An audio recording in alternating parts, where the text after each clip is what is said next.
methicillin resistant staphylococci and most gram negative rods.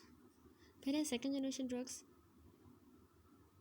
सिफेक्लोर, सेफिरोक्सीम और सेफप्रोजिल drugs इस सब ग्रुप की यूजुअली इनको स्लाइटली लेस एक्टिविटी होती है against the gram positive organism than the first generation drugs, लेकिन इनको एक्सटेंडेड ग्राम नेगेटिव कवरेज होती है। Mark difference in the activity होती है among the drugs in this sub group. Examples clinical use की include करती है इन्फेक्शन जो कि एनाएरोब बैक्टीरियोड्स फ्रेजाइलिस से होता है, जैसे उसमें सिफोटेटान और सिफॉक्सिटिन दी जाती है। Sinus, year and respiratory infection जो कि हीमोफिलस इन्फ्लुएंजा और एम कैटारलिस से होता है, तो उसमें सिफेमेंडोल, सेफिरोक्सीम, सिफेक्लोर दी जाती है। फिर थर्ड जनरेशन ड्रग है। Characteristic feature third generation drugs के जैसे कि सेफ्टाजिडाइम, सेफोपिराजोन, सेफोटैक्सीम, इसमें इंक्रीज एक्टिविटी होती है अगेंस्ट ग्राम नेगेटिव ऑर्गेनिज्म के, रेजिस्टेंट टू द अदर बेटा इलेक्ट्रम ड्रग्स, और इनकी एबिलिटी होती है कि ये पेनिट्रेट करती है ब्लड ब्रेन बैरियर को सिवाय सेफोपेराजोन के और सेफिक्सीम के। मोस्ट एक्टिव होती हैं प्रोविडेंशिया के खिलाफ, सिरेटिया मेरिसेंस के, और beta lactamase producing the strains of Haemophilus influenza and निजेरिया। They are less active against Enterobacter strains that produce extended spectrum beta lactamase. सेफ्ट्रायोक्सोन और सिफोटैक्सीन जो है वो करंटली मोस्ट एक्टिव सिफेलोस्पोरिन से पेनिसिलिन रेजिस्टेंट नमूनिया के खिलाफ, लेकिन रेजिस्टेंस रिपोर्ट हुई है। इंडिविजुअल ड्रग्स को एक्टिविटी नहीं है अगेंस्ट सूडोमोनास जैसे सिफोपेराजोन और सेफ्टाजिम को, और बी फ्रेजाइलिस सेफ्टिजोक्सीम को। ड्रग्स इस सब क्लास की यूजुअली रिजर्व रहती है for the treatment of serious infection. Ceftriaxone जो पैरेंटली दी जाती है और सेफिक्सीम जो ओरल दी जाती है, करंटली ड्रग्स ऑफ चॉइस है गोनोरिया में,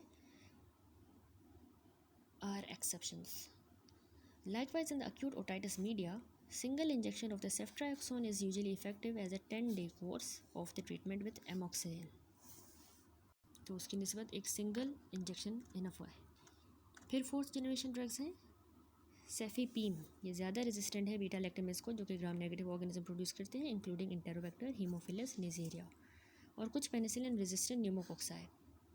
सेफीपीम कंबाइन करेगा with gram positive activity of the first generation agents with the wider gram negative spectrum of the third generation cephalosporin. Ceftaroline जो है उसको एक्टिविटी है in the infection caused by methicillin resistant staphylococci. Next इनकी toxicity देखें तो allergy, cephalosporin range of allergy reaction कराते हैं, skin reaction से लेके एनाफाइलेक्टिक शॉक तक। ये रिएक्शंस होते हैं less frequently with cephalosporin than with the penicillin. Complete cross hypersensitivity होती है between the different cephalosporin, should be assumed. Cross reactivity penicillins और सेफेलोस्पोरिन्स के दरमियान इनकम्प्लीट होती है 5 to 10%। So penicillin allergic patient sometime treat किए जाते हैं successfully with the cephalosporin. However, patient जिनको हिस्ट्री हो एनाफाइलेक्सिस की to the penicillin should not be treated with the cephalosporin. बाकी साइड इफ़ेक्ट्स क्या है कि सेफेलोस्पोरिन से पेन होता है इंट्रामस्कुलर इंजेक्शन साइट पे, फ्लेबाइटिस हो जाता है आईवी एडमिनिस्ट्रेशन में, नेफ्रोटॉक्सिसिटी अमाइनोग्लाइकोसाइड्स के साथ बढ़ जाती है जब दो एडमिनिस्ट्रेट की जाए टुगेदर। ड्रग्स जिनमें मिथाइल थायोटेट्राजोल ग्रुप हो जैसे कि सेफामेंडोल, सेफोपिराजोन, सिफोटेटान, तो ये हाइपोप्रोथ्रोम्बिनीमिया करवाएंगी और डाइसल्फाराम लाइक रिएक्शंस कराएंगी विथ इथानॉल। अब नेक्स्ट है अदर बीटा लैक्टम ड्रग्स। एस्ट्रियोनाम जो है ये मोनोबैक्टाम है और ये रेजिस्टेंट है टू बीटा लैक्टमेजेस जो certain gram negative rod produce करते हैं, स्पेशली क्लेप्सिलिया, सूडोमोनास और सेरेटिया। ड्रग को एक्टिविटी नहीं है अगेंस्ट ग्राम पॉजिटिव बैक्टीरिया या फिर एनारोब्स। ये इनिबिटर है सेल वॉल सिंथेसिस का, प्रेफरेंशियली बाइंड करती है स्पेसिफिक PBP3 के साथ और साइनर्जिस्टिक होती है विद अमाइनोग्लाइकोसाइड्स। एस्ट्रियोनाम एडमिनिस्टर आईवी में की जाती है और ये रीनल ट्यूबुलर सिक्रीशन से एलिमिनेट हो जाती है। इसकी हाफ लाइफ प्रोलॉन्ग होती है रीनल फेलियर में। एडवर्स इफेक्ट इनमें GIT अपसेट होता है with possible super infection, vertigo होता है, headache.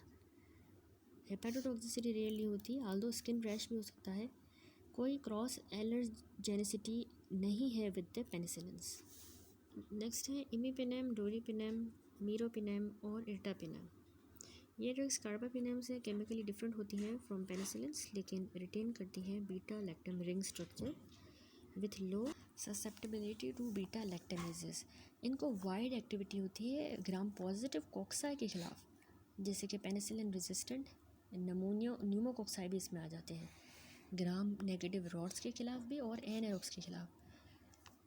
With the exception of the ertapenem, carbapenem जो होते हैं वो एक्टिव होते हैं against P aeruginosa and acinetobacter species. Pseudomonal infections में ये ऑफन यूज़ की जाती है अमाइनो ग्लाइकोसाइड्स के साथ। कार्बापिनाम एडमिनिस्टर की जाती है पैरेंटली और ये यूज़फुल होती है इन्फेक्शंस जो कि अदर ऑर्गेनिज्म से होते हैं, जो कि रेजिस्टेंट होते हैं to other antibiotics. However MRSA strains staphylococci के रेजिस्टेंट ही होंगे। कार्बापिनाम करंटली को ड्रग ऑफ चॉइस होती है फॉर द इन्फेक्शन जो इंटेरोबैक्टर, सिट्रोबैक्टर, सेरेटिया स्पीशीज़ से हों। इमीपेनाम रैपिडली इनएक्टिवेट हो जाता है रीनल डीहाइड्रोपेप्टाइडेज 1 से, और ये एडमिनिस्टर किया जाता है फिक्स्ड कॉम्बिनेशन में विद द सिलास्टेटिन जो इनहिबिटर होता है इस एंजाइम का। सिलास्टेटिन बढ़ाता है प्लाज्मा हाफ लाइफ इमीपेनाम की और फॉर्मेशन को इनहिबिट कर देता है ऑफ पोटेंशियली नेफ्रोटॉक्सिक मेटाबोलाइट। बाकी जो कार्बापेनाम है वो सिग्निफिकेंटली डिग्रेड नहीं होते by the kidney. Side effect imipenem cilastatin के हैं GIT distress, skin rash, very high plasma level, CNS की टॉक्सिसिटी, कन्फ्यूजन, इंसेफेलोपैथी और सीजर्स। पार्शियल क्रॉस एल्टरोजेनिसिटी होती है पेनिसिलिन्स के साथ। मीरोपेनाम जो है ये सिमिलर है टू द इमीपेनाम, सिवाय कि ये मेटाबोलाइज नहीं होती बाय द रीनल डीहाइड्रोपेप्टाइडेज से, और ये लेस लाइकली है कि ये सीजर करवाए मीरोपेनाम। और जो एर्टापिनाम है इसको लॉन्ग हाफ लाइफ होती है, लेकिन ये लेस एक्टिव होती है एंटेरोकोक्साई के खिलाफ और सूडोमोनास के खिलाफ, और इसकी इंट्रामस्कुलर इंजेक्शन में पेन और इरिटेशन होती है।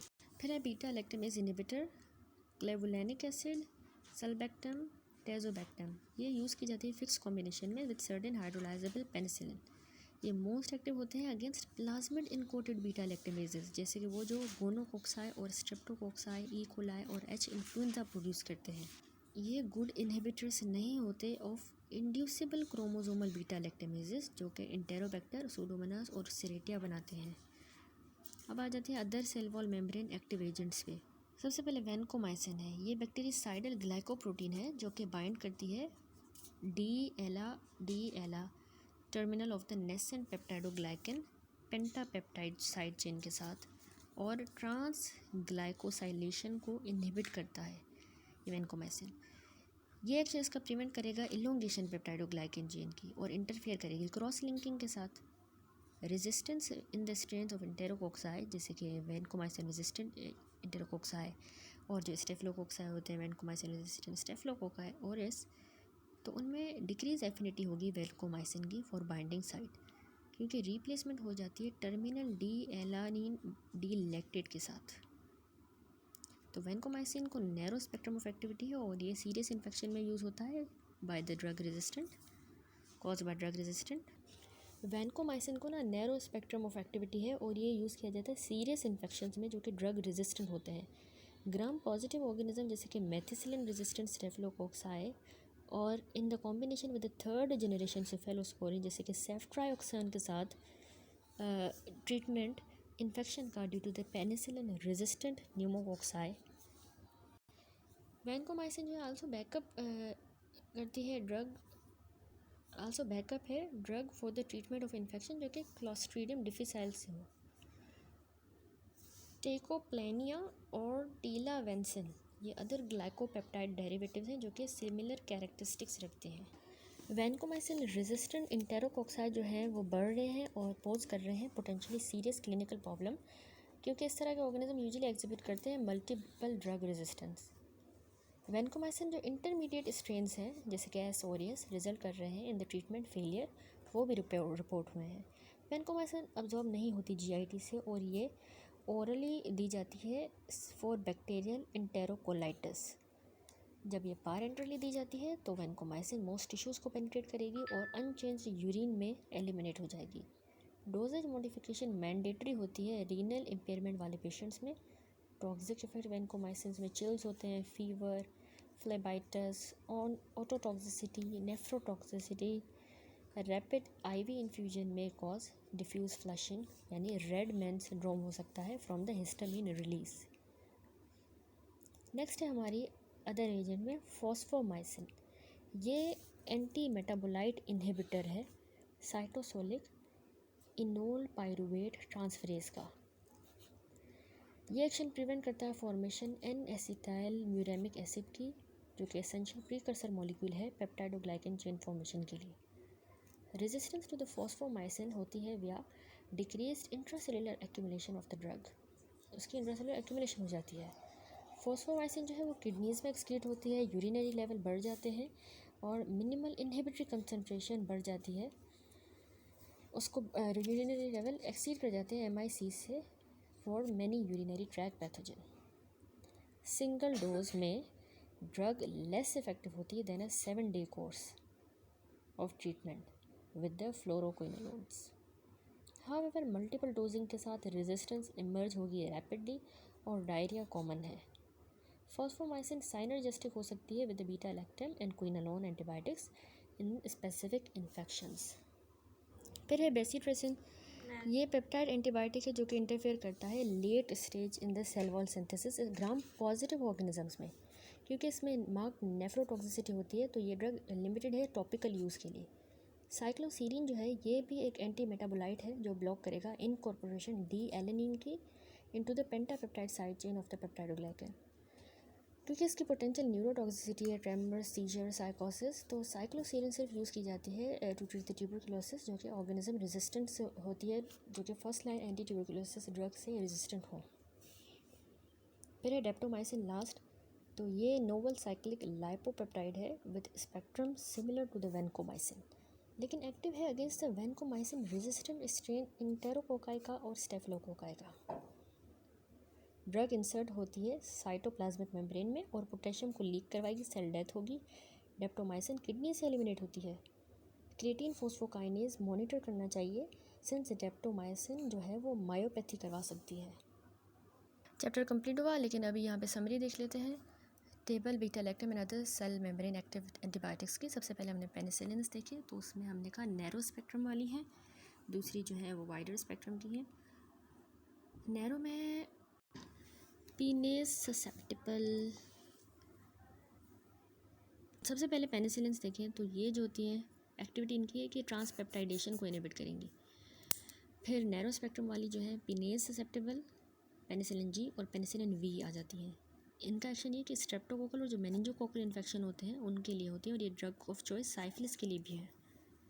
इनमें रैपिड एलिमिनेशन होती है रीनल, इनकी शॉर्ट हाफ लाइफ होती है और ये नेसेसिटेट करती है फ्री डोजिंग। कुछ बिलियरी क्लियरेंस और नेफिसिलिन की और ऑक्सेसिलिन की होती है। फिर हाइपर सेंसिटिविटी रिएक्शन होता है 5 to 6% इंसिडेंस में, अज्यूम करता है complete cross reactivity. GI distress और मैक्यूलोपेपुलर रैश हो सकती है एम्पिसिलिन से। इसके अलावा है पिनेज रेजिस्टेंस, ये पिनेज ससेप्टिबल थी। पिनेज रेजिस्टेंस नेफिसिलिन और ऑक्सेसिलिन जो है ये स्टेफिलोकोकल इन्फेक्शन में दी जाती है। इसके अलावा है फिर वाइडर स्पेक्ट्रम वाली पेनिसिलिनेज इनहिबिटर्स। इसमें है हमारी एम्पिसिलिन, एमॉक्सिलिन, पाइपरसिलिन, टाइकरसिलिन। तो इन सारों को जो है ग्रेटर एक्टिविटी होती है वर्सेस ग्राम नेगेटिव बैक्टीरिया। ये सारे पेनिसिलिन्स और सेफेलोस्पोरिन्स बैक्टीरिसाइडल हैं।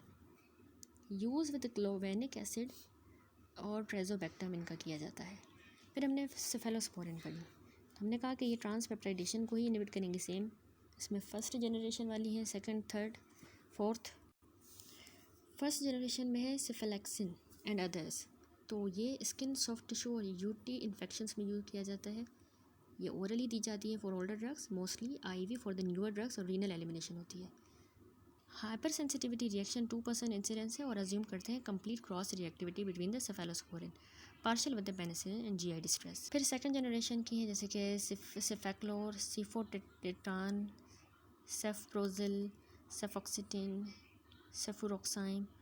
तो ये सारी जो सेकंड जनरेशन वाली है ये ज़्यादा एक्टिव है versus the S pneumonia and H influenza B fragilis specially सेफोटिडाल, इन सब की शॉर्ट हाफ लाइव्स हैं। फिर थर्ड जनरेशन वाली सेफ्ट्राक्सोन, सेफोटैक्सीम, सेफ्टाजिडीम, सेफिक्सीम, सेफोपोडोक्सीम, सेफडिनेर, सेफडिटोरेन, पिवोक्सिल, सेफिटिब्यूटिन। तो इनके भी बहुत सारे यूज़ हैं नमूनिया, मेनिंजाइटिस और गोनोरिया में। ये सारी तो थर्ड जनरेशन ड्रग्स हैं, ये CNS में एंटर करेंगी। फोर्थ वाली में सेफीपीम ही आ जाती है। इसकी broad activity beta lactamase stable है ये। फिर है हमारी कार्बापिनेम्स हमने पढ़ी, उसमें इमीपिनेम, सिलास्टेटिन, डोरिपिनेम, मीरोपिनेम, इर्टापिनेम, ये ट्रांसपेप्टाइडेशन को इनहिबिट करेंगी। ब्रॉड स्पेक्ट्रम में कुछ PRSP स्ट्रेंस यानी not MRSA, gram negative rods और सूडोमोनास SPP, ये हम पारेंटली देते हैं। सिलास्टेटिन जो है ना वो रीनल मेटाबॉलिज्म को इनहिबिट करेगी ऑफ इमीपिनेम और रीनल एलिमिनेशन होगी। पार्शियल एंड में क्रॉस रिएक्टिविटी होती है विद पेनिसिलिन। CNS इफेक्ट में हमें कन्फ्यूजन और सीजर्स हो सकते हैं। फिर मोनोबैक्टम्स हमने पढ़े, उसमें है एस्ट्रियोनाम। एस्ट्रियोनाम ट्रांसपेप्टाइडेशन को ही इनहिबिट करता है। ये सिर्फ ग्राम नेगेटिव में एक्टिव है बैक्टीरिया में, जैसे क्लेब्सिएलिया, सूडोमोनास एंड सेरेटिया SPP। पारेंटली हम देते हैं एस्ट्रियोनाम को, रीनली एलिमिनेट होता है, GI अपसेट होता है, हेडेक, वर्टाइगो, लेकिन इसमें कोई भी एलर्जेनिसिटी नहीं होती विद बीटा लैक्टेम, क्रॉस एलर्जेनिसिटी। फिर हमने ग्लाइकोपेप्टाइड्स देखे, वेनकोमाइसिन, टेकोप्लेनिन, डाल्बावेंसिन, ओर्टिवेंसिन, टीलावेंसिन, ये भी ट्रांस ग्लाइकोसाइलेशन को लेकर इनहिबिट करेंगे। तो ये ग्राम पॉजिटिव एक्टिविटी इनमें इंक्लूड करती है मर्सा एंड PRSP स्ट्रेन्स, मोनोमेनोक्सिडेज as a vancomycin. Parenteral oral for the C. difficile colitis, renal elimination IV only, long half life, teicoplanin long half life 45 से 70 आवर्स तक permit करती है, once daily dosing. Telavancin IV में once daily dosing. Dalbavancin IV में very long half life होती है, more than 10 days permit करती है, सिर्फ वंस वीकली डोजिंग। ओरिटावेंसिन जो है ना IV में वेरी लॉन्ग हाफ लाइफ है, मोर देन 10 डेज, और ये वंस डेली वीकली डोजिंग है इसकी भी। रेडमैन सिंड्रोम इसमें होता है और रेयर नेफ्रो टॉक्सिसिटी भी है। लास्ट में हमने लाइपोपेप्टाइड देखे, डेप्टोमाइसिन, ये मेम्ब्रेन को डीस्टेबलाइज करता है, ग्राम पॉजिटिव एक्टिविटी है, एंडोकार्डाइटिस और सेप्सिस में यूज़ किया जाता है। ये रीनली डेप्टोमाइसिन एलिमिनेट होता है और मायोपैथी करवाता है साइड इफेक्ट में। मॉनिटर करना होता है CPK वीकली। यहाँ पे ये चैप्टर कंप्लीट हुआ।